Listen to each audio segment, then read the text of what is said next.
Assalamualaikum warahmatullahi wabarakatuh. Innal hamdalillah nahmaduhu wa nasta'inuhu wa nastaghfiruh wa na'udzu billahi min shururi anfusina wa min sayyiati a'malina. May yahdihillahu fala mudilla lahu wa may yudlil fala hadiya lahu.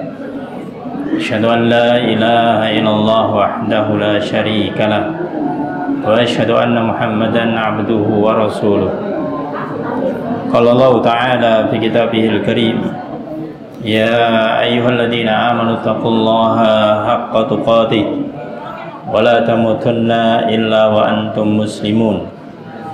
Amma ba'du, fa inna astaqal hadits kitabullah wa khairal hadi hadi Muhammadin sallallahu alaihi wasallam wa syarrul umuri muhdatsatuha wa kullu muhdatsatin bid'ah wa kullu bid'atin dhalalah wa kullu dhalalatin finnar. Allahumma shalli ala Muhammad wa ala alihi wa ashabihi wa man tabi'ahum bi ihsanin ila yaumiddin. Ayyuhal ikhwah azani wa alhamdulillah. Puji syukur selalu kita panjatkan kehadirat Allah Subhanahu wa taala atas segala nikmat yang Allah berikan kepada kita. Khususnya di siang ini kita melanjutkan kembali menyampaikan tentang bab al-amanah, bab tentang masalah amanah. Pada pertemuan yang sebelumnya kita sudah sampaikan hadis Rasulullah SAW yang di akhir tentang hadis yang ketiga, yang dimana Rasulullah SAW bersabda, hal pertama kali yang akan hilang dari agama kalian, agama kita, agama Islam ini adalah amanah. Adapun yang terakhir adalah masalah salat. Kemudian hadis yang terakhir di dalam bab ini yang kita sampaikan, ada dua hadis yang mirip dan melengkapi salah satunya, yaitu sebuah hadis yang sering kita dengarkan, an Abi Hurairah radhiyallahu an, dari Abu Hurairah semoga meridainya, beliau berkata, ayatul munafiki salas, bahwasanya tanda orang munafik itu ada tiga. Idza haddatsa kadzaba, ketika dia berbicara maka dia berdusta. Wa idza wa'ada akhlafa, dan jika dia berjanji maka dia mengingkarinya. Wa idza tumina khana, dan jika dia beri amanah dia berkhianat. Maka ciri orang munafik yang ketiga adalah wa idza tumina khan, jika diberi amanah maka dia berkhianat. Ini menunjukkan bagaimanakah seorang mukmin, seorang muslim wajib menjauhi sifatnya orang munafik. Orang munafik kita kata adalah orang yang antara dohir dan batinnya, lahir dan batinnya tidak sama, antara lisan dan hatinya tidak sama. Dohirnya, lisannya mengatakan A, maka batinnya mungkin selain itu atau sebaliknya. Maka adalah sifat dari orang munafik. Dan dikatakan di sini tiga tanda orang munafik. Ini tiga-tiganya biasanya terkait. Ketika salah satu dimiliki, maka akan berdampak yang lainnya. Terutama yang pertama, ketika haddatsa kadzaba, ketika seorang itu berbicara dia dusta, maka ini akan melakukan amalan yang salah. Yang kedua, dosa kedua, wa idza wa'ada akhlafa, ketika dia berjanji karena dia biasa berdusta, ya maka dia akan mengingkarinya. Begitu juga ketika diberi amanah karena dia suka berdusta, bilangnya iya ternyata tidak. Maka inilah ciri orang munafik. Adapun redaksi yang lainnya, Rasul SAW sabda dari Amr bin As, arbaun man kunna fi kana munafiqan khalisan, ada 4 hal yang ketika 4 hal ini dimiliki oleh seseorang, maka orang itu menjadi munafiqan khalisan, jadi seorang munafik yang murni, munafik yang sejati, munafik yang sejati. Wa man kanat fihi khaslatun minhun, dan barang siapa memiliki salah satu dari sifat keempat itu kanat fi khoslatun minan nifaq, berarti dia punya salah satu sifat dari sifat nifaq, hatta yada'aha, sampai dia meninggalkan sifat itu sehingga tidak ada lagi sifat-sifat munafik pada dirinya. Maka empat hal disampaikan ini masalah amanah diletakkan di bagian yang pertama. Idza tumina khana, ketika diberi amanah dia berkhianat. Ini ciri pertama dari orang munafik di dalam redaksi ini. Wa idza haddatsa kadzaba, ketika dia berbicara dia berdusta. Wa idza ahada ghadara, dan jika dia berjanji maka dia juga mengingkarinya. Wa idza khasama fajara, dan jika dia itu memiliki pertentangan, perselisihan, bertengkar, bermusuhan, maka dia berbuat fajir, berbuat curang. Maka adalah ciri orang munafik.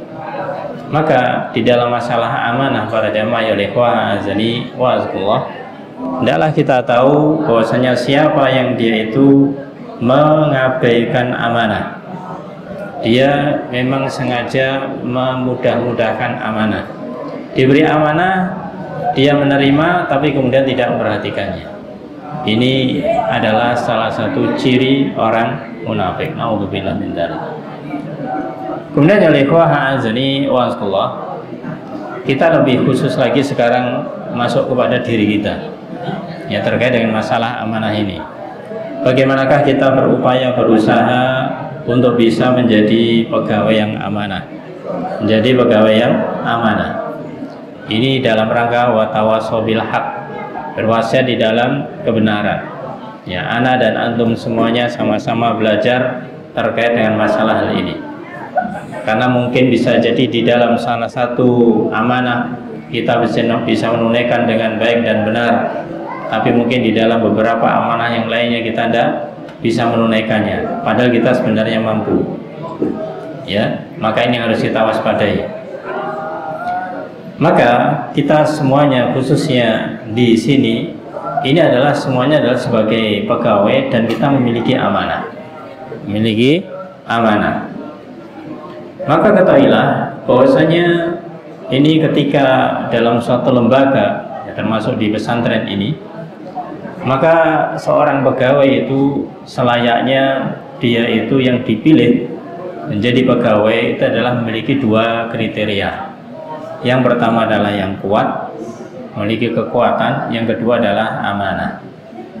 Nah, ketika kita menjadi pegawai, maka apakah kita punya dua kriteria ini? Kita orangnya orang yang kuat bukan dalam arti memiliki fisik yang kuat, tapi kuat bagaimanakah dia mampu melakukan pekerjaannya, kemudian amanah, ya, dapat dipercaya. Maka kalau seorang itu memiliki kekuatan, maka dua hal yang akan dia bisa dia selesaikan, yaitu yang pertama melaksanakan pekerjaan yang diembannya karena memiliki kekuatan. Maka dari sini sebaliknya ya ikhwah azani wa azkullah, kalau kita berada di suatu bidang yang dimana itu membutuhkan apakah tenaga kita, apakah itu waktu kita, apakah itu pikiran kita, dan kita sepertinya tidak ada kemampuan di situ, kita lemah di situ, maka seharusnya kita jujur kepada diri kita tidak mampu di situ, kita tidak mampu di situ.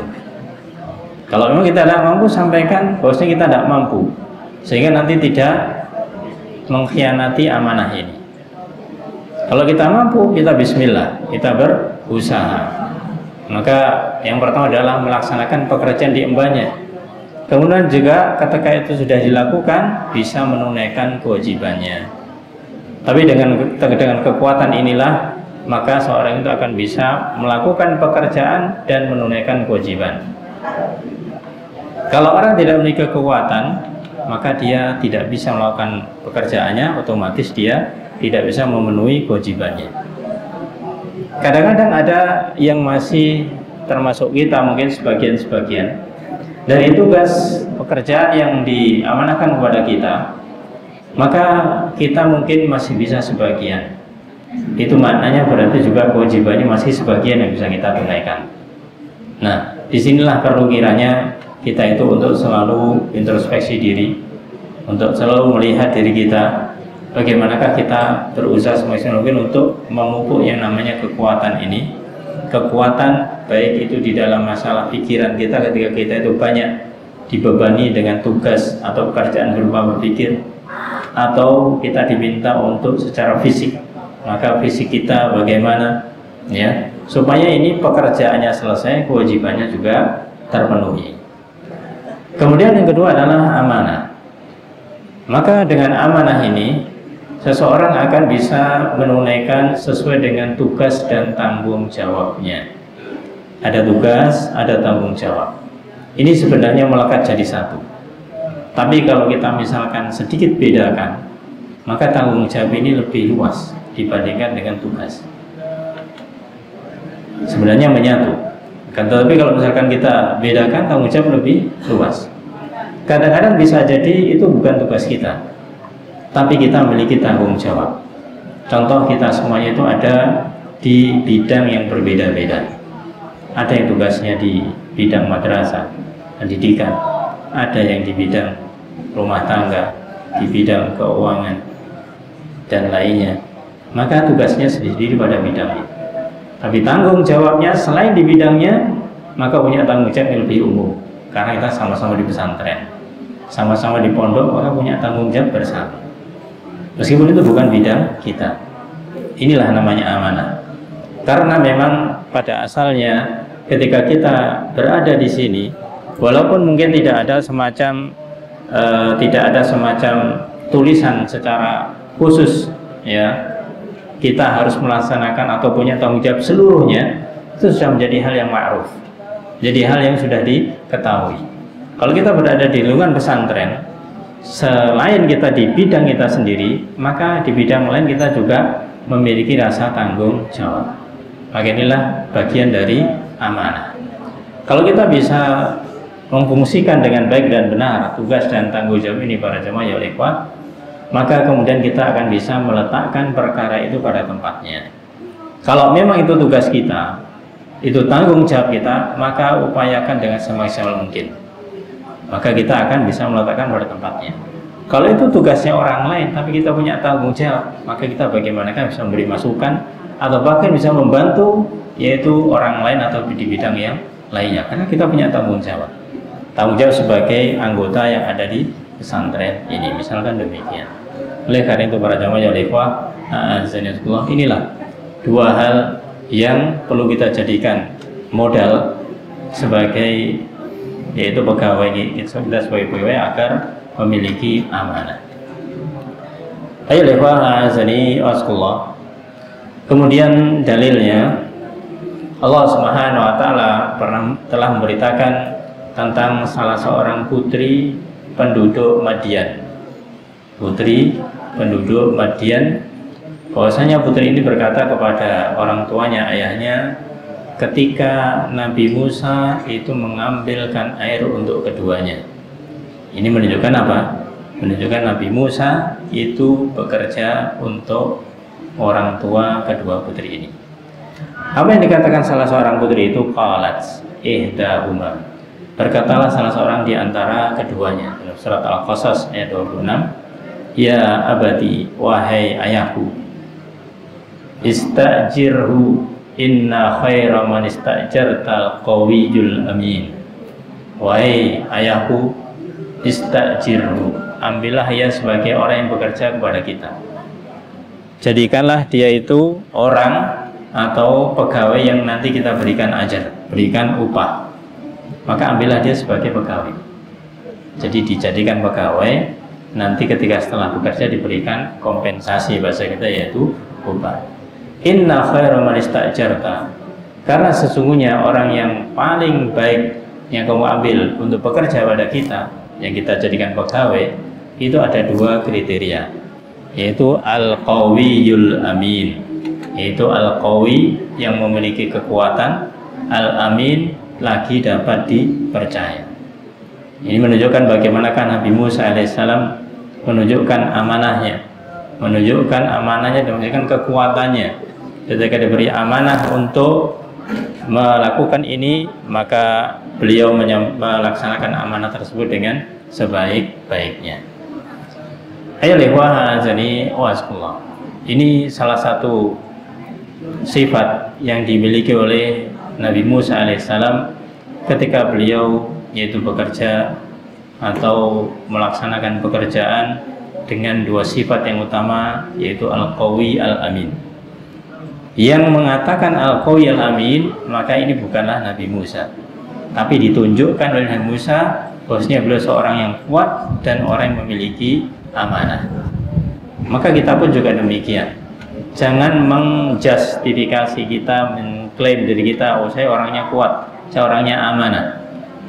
Yang penting bukan iddia, bukan pengakuan saja, tapi mana buktinya? Mana bukti yang bisa kita berikan? Itu yang diharapkan. Apatah gunanya ketika saya ini orang yang menjaga amanah, tapi kenyataan dalam praktek dia sering berkhianat, maka tidak ada gunanya pengakuan-pengakuan seperti itu.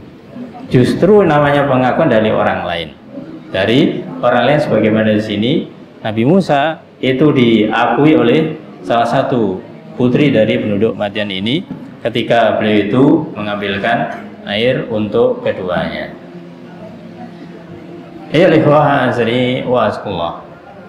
Kemudian satu lagi, Allah berfirman juga tentang yaitu ifrit dari bangsa jin yang mengutarakan kesanggupannya kepada Nabi Sulaiman alaihissalam untuk mendatangkan singgasana Ratu Bilqis atau Bilqis. Apa yang dikatakan oleh jin ifrit ini? Qal, di dalam surat An-Naml ayat 39, qala ifrit minal jin, berkatalah ifrit dari golongan jin. Jadi ifrit dari bangsa jin ini berkata, ana atika bihi qabla an takum min maqamik, aku akan datangkan kepadamu sebelum engkau berdiri dari tempatmu. Mendatangkan apa? Singgasana. Karena ini berawal dari informasi atau kabar yang diberi oleh Hudhud, ya, burung Hudhud yang mengabarkan bahwasanya ada di suatu negeri lain ketika di zaman Nabi Sulaiman ini ada seorang ratu yang memiliki kerajaan yang dia menyembah kepada selain Allah Ta'ala. Maka kemudian Nabi Sulaiman menginginkan supaya singgasananya dipindahkan. Maka jin ifrit ini dia mengatakan di sini bahwasanya aku akan datangkan singgasana ratu tersebut sebelum engkau beranjak dari tempatmu wahai Nabi Sulaiman. Wa inni alaihi laqawiyyun amin. Ini pengakuan dari jin ifrit. Dan sesungguhnya aku atas hal itu sungguh al-qawi al-amin. Aku ini mampu dan aku bisa dipercaya. Tadi kita barusan sampaikan kepercayaan itu seharusnya dari orang lain, tapi jin ifrit mengatakan untuk dirinya. Maka ini kesalahannya di dalam jin ifrit adalah dia menyandarkan kemampuannya itu pada dirinya. Inni alaihi laqawiyyun amin. Aku sebenarnya memiliki kekuatan yang dan lagi bisa dipercaya. Walaupun mungkin bisa membuktikan, tapi ketika dia itu menyandarkan kemampuannya atau kekuatannya itu pada dirinya, ini yang menjadi salah. Maka tapi dari sisi yang lain disebutkan maknanya di sini bahwasanya ia menggabungkannya antara kemampuan untuk membawa dan mendatangkan serta menjaga yang dibawanya. Ketika sudah berjanji akan bisa membawa singgasana itu, artinya apa? Artinya dia akan bisa mengambil dan membawanya sampai tujuan. Ini menunjukkan kekuatannya dan mungkin amanah masuk. Tapi kesalahannya di sini adalah menyandarkan kemampuannya berupa kekuatan dan amanah untuk dirinya sendiri. Namun yang lebih benar adalah orang yang memiliki kekuatan dan menyandarkan kekuatannya kepada Allah Subhanahu wa Ta'ala. Dan ini lanjutan di dalam ayatnya surat An-Naml ayat yang ke-40, itu menunjukkan bahwasanya di dalam ayat itu disebutkan qala alladzi 'indahu ilmun. Ketika sudah ifrit ini menyampaikan mampu, maka kemudian berkatalah orang yang dia memiliki ilmu, ahli kitab, dari ahli kitab pada saat itu, ana atika bih, aku akan datangkan kepada wahai Nabi Sulaiman qabla ayyartadda ilaika tarfuk. Ya, lebih cepat daripada jin ifrit tadi.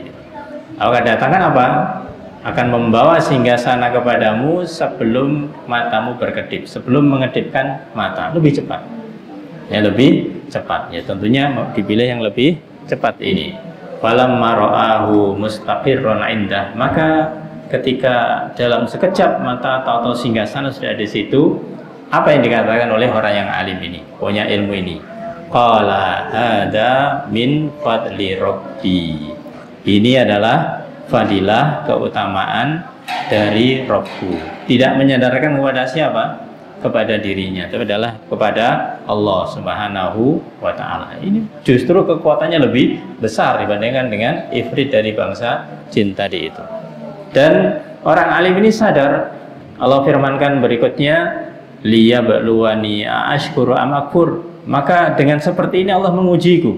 Allah itu mengujiku apakah aku bersyukur ataukah aku akan kufur. Akan kufur. Ngerti bahwasanya kemampuannya itu dari Allah Subhanahu wa ta'ala. Dan dia dengan memiliki kemampuan itu, maka apakah bersyukur ataukah kufur. Ya. Maka dia dikatakan wa man syakara fa innama yashkuru li nafsi. Maka barang siapa yang bersyukur, sesungguhnya dia bersyukur untuk dirinya sendiri. Sebaliknya wa man kafar, siapa yang kufur, fa inna rabbi ghaniyyun karim. Maka sesungguhnya Allah itu ghani, maha kaya, tidak butuh, karimun lagi maha mulia. Ini yang di ayat yang berikutnya.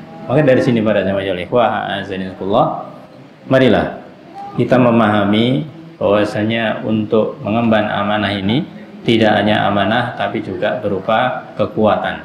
Ketika kita memiliki kekuatan dan ketika kita itu bisa menunaikan amanah, itu minallah. Itu adalah fadl minallah, adalah keutamaan dari Allah Subhanahu wa ta'ala. Wallahu a'lamu bissawab. Kita cukupkan sampai di sini. Subhanakallah wa bihamdika asyhadu an la ilaha illa anta astaghfiruka wa atubu ilaik. Assalamualaikum warahmatullahi wabarakatuh.